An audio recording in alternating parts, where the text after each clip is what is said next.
So, a popular supermarket here in Australia called Bunnings Warehouse posts a picture of a Muslim woman in their advertisement.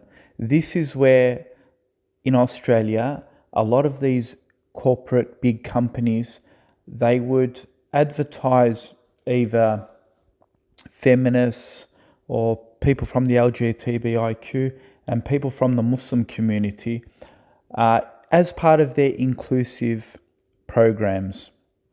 But the reality is, folks, they will accept LGBTI, they'll accept feminism, they'll accept whether you're from, even in the African communities now, even if you're from the Asian communities, but Muslim, if you're a Muslim, it's unacceptable. Look at the comments. Have a look.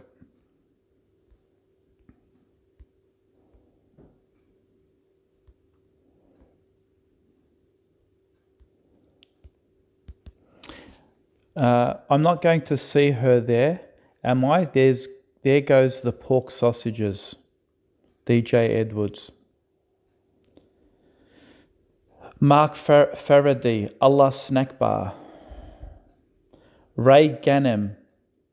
Why do they put Muslims in so many ads and only in Australia? Didn't know we are so fake.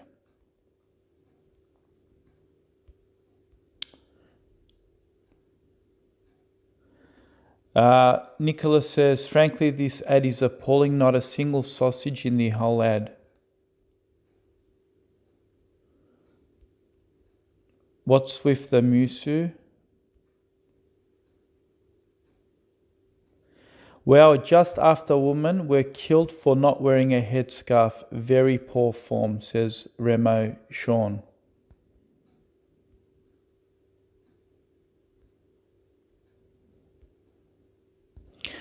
Rob Atkinson says she can cook up some nice bacon on that barbecue.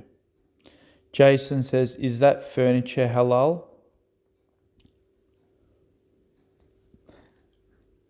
Have a look.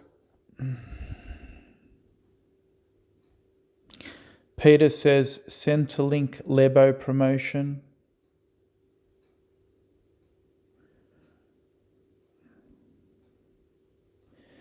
Why is Bunnings promoting the oppression of women? Poor form Bunnings.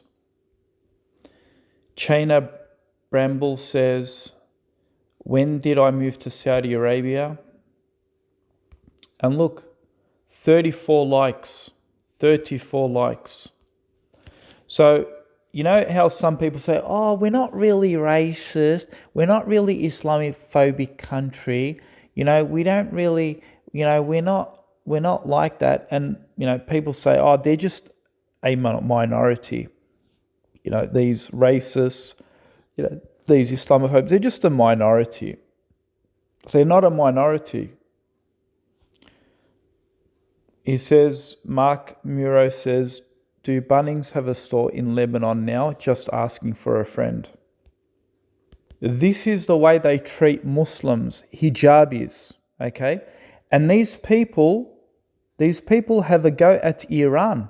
They're like, oh, Iranian government oppressing Muslim women, forcing them to wear the hijab. And you come to Australia and you put a woman in a hijab, she's wearing a hijab, she's coming there, she's working amongst the kuffar, she's working amongst the non-Muslims, she wears a hijab, and this is the way they ridicule her in the comments. This is the way they insult her. This is the way they belittle, this is the way they speak about her and her religion. Right? So on one hand, they accuse the Iranian government for oppressing Muslim women, and here you have the Westerners oppressing Muslim women. And there's a lot of moderate, secular, liberal Muslims and a lot of Sunni Muslims too. Whenever you bring them the verse, Surah 551, where Allah says, O you who believe, do not take the Jews and the Christians as your allies. They are in fact allies of one another, and whoever is an ally to them among you, then indeed he is one of them. Indeed, Allah guides not the wrongdoing people. The correct translation here is awliya, which is friends. O you who believe, and Pickthall has translated it as, O you who believe, do not take the Jews and Christians as friends. A lot of moderate Muslims would say, oh no, this doesn't really mean, don't take them as your friends. It means, don't take them as allies, and we can't say don't take them as friends because that's offensive. But then you think to yourself, well, isn't it just as offensive to say don't take them as your ally?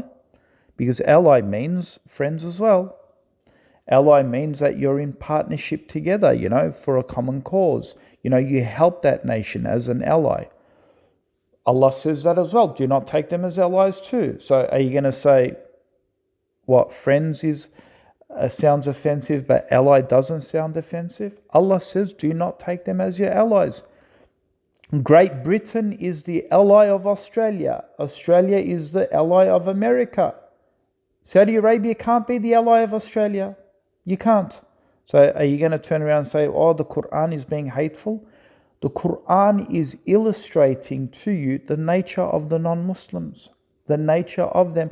Allah says, what they utter on their mouth, it is much worse what's in their breasts about you. It is much, much worse. And this is a reflection. And I'll tell you right now, the ones like the leftists, for example, the ones that are defending in the comments and they're saying, oh, Bunnings should stop racism and, Bunnings should delete all these racist or Islamophobic comments. We know that there are also the liberals who usually are in the defense of the Muslims. But wallahi, they always want something in return from the Muslims as well. In return, they want them, the Muslims, to defend them against homophobia, to defend them against all these other belief systems, whether it be to hold hands in solidarity with the feminist movements, to hold hands in solidarity with the LGBTIQ movements, to hold solidarity with the unbelievers.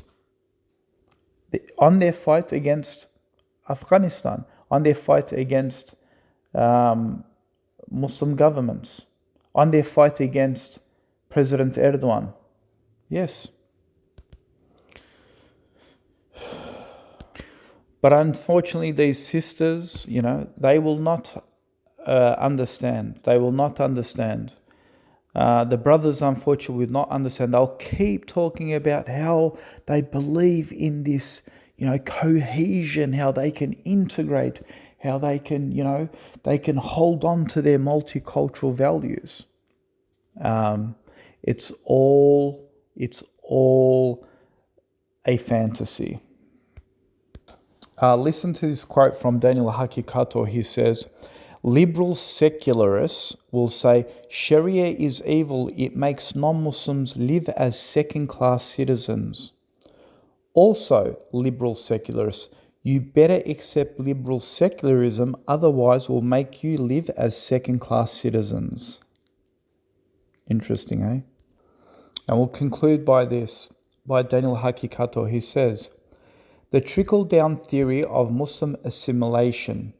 For years, Muslims in the West were told that having Muslims in media, politics, and academia would benefit the Muslim community. Therefore, we should support Muslim political candidates, send our children to become journalists and academics, fund organizations dedicated to Muslim representation in these institutions of power. After nearly 2 decades of this strategy, what is the fruit? Has the Muslim community benefited in any way?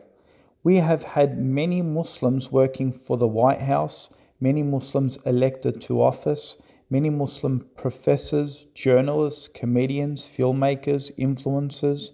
Where is the benefit?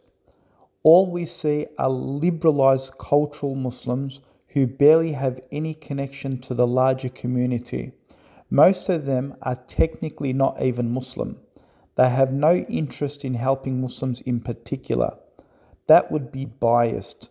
They only know how to take the community's resources for their own career advancements, because somehow representation is enough of a benefit, as if having our community represented by murtadin is going to help us. This is a tried and tested method of liberalism to secularize religious communities. The liberal French and British colonial powers would select gifted Muslims from their colonies to go study in Paris and London. Those Muslims would become fully liberalized, then return to Muslim lands and be appointed to high-ranking positions in the colonial government, universities, medias, etc. Then if the Muslims complained about colonialism, the colonialists just pointed to the existence of these Muslim officials and said, "See, you are being ruled by your fellow Muslims, not a foreign power."